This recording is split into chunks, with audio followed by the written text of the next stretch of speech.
Jelenleg az álló hálók és az álló halászati eszközök tilalma van. Ez április 15-től május 31-ig tart.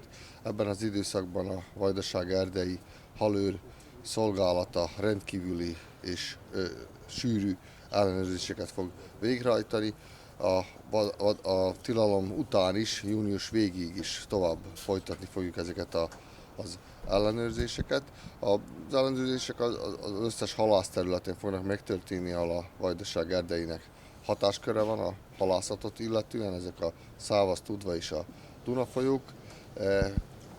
A sporthorgászokat is és a gazdasági horgászokat is ellenőrizni fogjuk. A sporthorgászok tekintetében ugye a maximális pecabot használat szám, ami 3 lehet, valamint a nemes hal, a kifogott nemes halaknak a minimális nagyságának a betartását, valamint a napi súlymennyiség kifogását, ami nemes hal esetében 5 kg lehet, valamint a kifogott halaknak a nyilvántartásának a vezetését is ellenőrizni fogjuk.